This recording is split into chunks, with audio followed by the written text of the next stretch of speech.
This is a little introduction about something I'm on and will be talking more and more and more about. And it's about actually the whole shifting world as darkness kind of covers the earth. And there's so much, well, let's say, emotional, psychological, mental abuse and manipulation out there. People not living their, well, true, authentic selves. People are disconnected. The chase for materialism, to find a certain way of happiness, the old way of living, the rat race. If you're in corporate,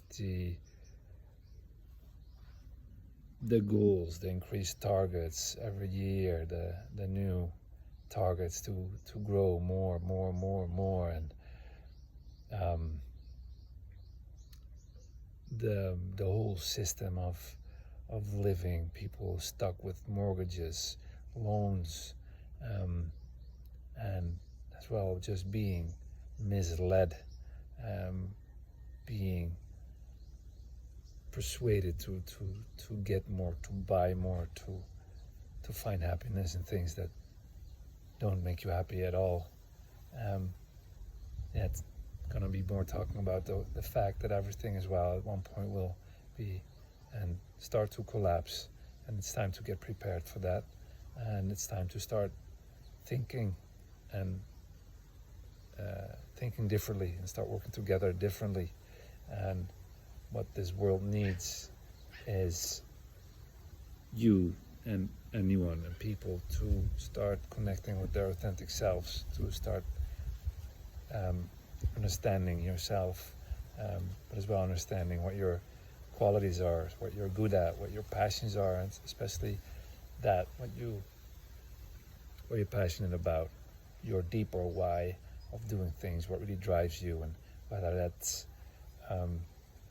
art, whether that's teaching, whether that's baking, whether that's little things that you can help others with, things that you are good at.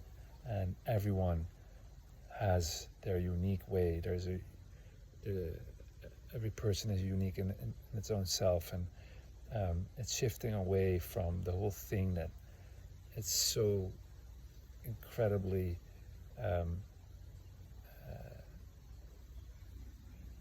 killing out there, and while we're so disconnected from each other as well, the sense that when somebody next to you or close around you, or see something that's or someone that's elevating and growing, and instead of being inspired and being happy for someone, but mostly being inspired to find your own way, the crab mentality, the easy gossip, the talk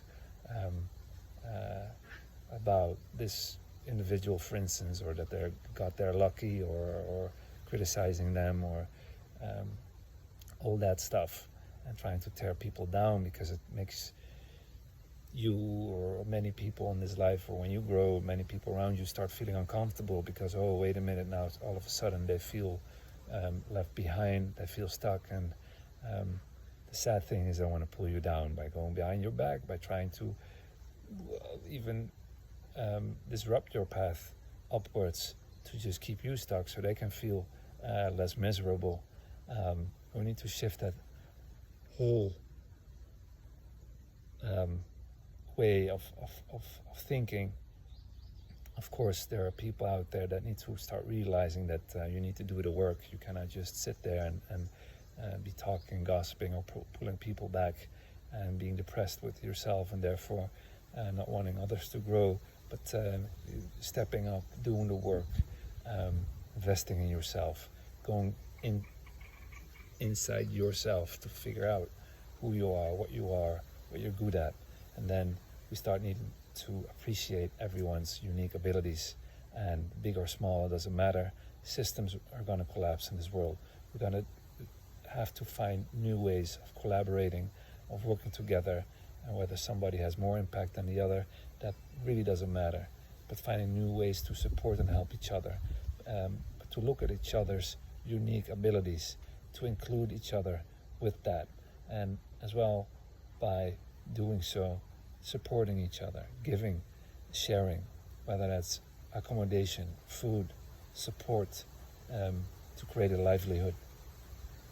And how exactly that needs to or will evolve, we'll have to see about that. But this is the way we need to get going. This is the way we get jealousy, envy, and all the other negative stuff out of the way.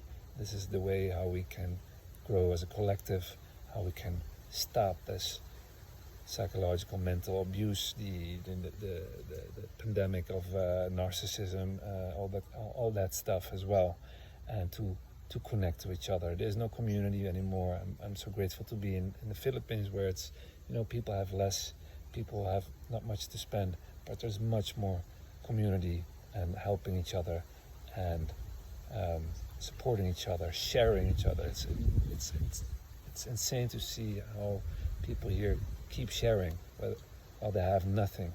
And then I look at people that have everything, and they have the biggest difficulty to even share just some food or some resources. And that's has all to do with the individualism that's going on, especially in the West, and the survival of getting through the battle, the unhappiness of the rat race, the working, the actual stress of keeping it all up, and then being able to finance yourself and finding some happiness in buying stuff. But the happiness is not there. It's very short-lived. The happiness is within community and surrounding yourself with people that care and helping each other to elevate and grow instead of trying to tear each other down. Well, especially in the West, here, if you have a problem or a bad day, people will give you a tap on the shoulder, a hug, and they speak to you, and they make sure you get going again. And often that's the only thing you need. What we see in the West mostly is that people don't care. They don't have the time for that. And if you are a little bit different, if you're not in the rat race and you don't follow, or you have a bit of a hard time with it, or just a bad day, people easily give you another label. You're depressed, or there's something wrong with you, sending you to a psychiatrist or whatever. They put you on pills, and there goes the pharmaceutical industry, and it's making it worse because it never fixes the problem, and it's becoming worse and worse. We got to turn this around. Eventually, on a global scale, got to get prepared for a collapse. Systems will collapse as well, and it's time for a shift back to the collective, a shift back to nature, a shift back to a different way of collaborating, a shift into